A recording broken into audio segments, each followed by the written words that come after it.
Hey guys, from the Sony booth at Photokina 2016, and I have some important news for Sony A-mount users, so all 5 of you that are still shooting A-mount, stick around.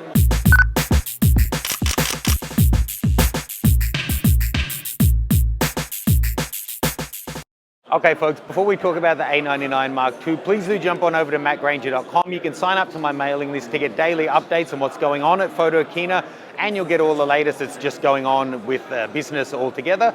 And you can check out my Take Control of the Light series with Tina. So look, it's been a long time between drinks for the Sony A99, the A99 Mark I. Oh, how old must it be? At least 4 years old. It's been a long time. It was 2 years ago in this very booth that I spoke to a Sony rep asking, what's going on with this mount? Why isn't there any lens roadmap? Why isn't there any idea and timing of when cameras are actually going to come out? In that time, we got a bit of a surprise when the A77 Mark II came out, but there's really been nothing else. And this isn't hyperbole. Every person I knew shooting Sony A-mount has left it and started shooting Sony E-mount now. So I really hope there's still some people out there who've been waiting for this, because it looks like a corker of a camera. It's significantly upgraded, on paper at least, in every regard from the A99. It's faster. Well, we'll run through each of the differences, but it's significantly upgraded in all ways except for one. It's a lot smaller. Check this out. Comparing it to the A77 in my left hand, they're pretty much the same size now, even though this has the latest generation full frame 42.4 megapixel and this one's an APS-C. The actual body size on this one is no bigger. Let's come in close and take a look around it. Okay, so first of all, as I said, this one is 42.4 megapixel. It's the same sensor that's coming in the A7 Mark II. Cracker of a sensor, can't complain about this. It's got internal 4K recording on this one, and it's now got 12 frames per second shooting with full autofocus. Now that's up from 6 frames a second on the original version, so doubled the frames per second on it. This also has a 2.36 million dot EVF, new screen that's tilty and rotaty and flippy and does all of that good fun stuff. You can tilt up and actually even see right behind what you were shooting to look back at my assistant's belly. In terms of autofocus, this one has gone way up. It used to be 19 points with 11 cross types. We're now looking at a hybrid AF detection system with 79 point phase detection AF sensor and a second 399 point focal plane phase detection AF system, which they're claiming, of course, is the greatest thing ever.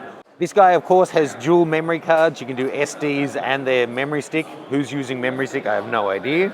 Built-in Wi-Fi, NFC, all that connectivity that you kind of are expecting from lower-end cameras that are more social shooters, their new flagship, also has it in there. So look, upside, this is a significant improvement in every regard over the A99 original.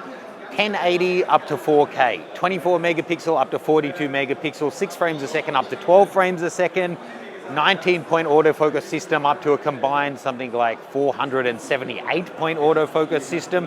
Native ISO range bumped from 6400 up to 25,600. A whole bunch of reasons to love this camera.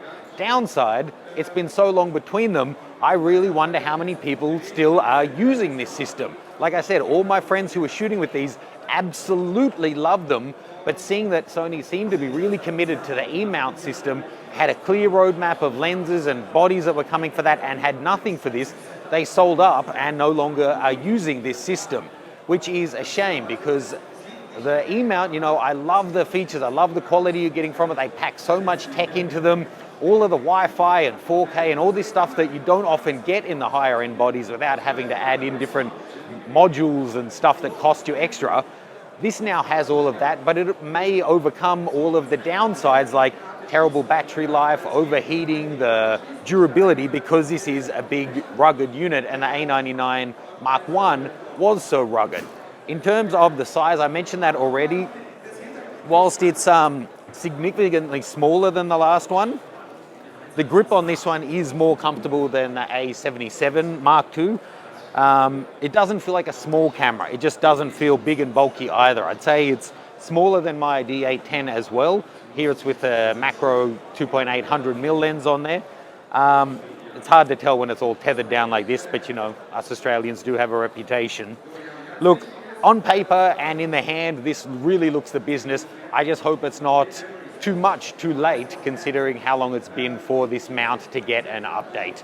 If you want to check it out, check out the links in the caption below. We'll have direct links to the Sony website and to where you can pre-order it in North America. I think this one's coming in at $3,200, and its predecessor, which is still on the market, is now under $2,000, but that is very old tech compared to this beast. Thanks guys, please do like and sub. Heaps more videos coming from the Flora Photo Keynote.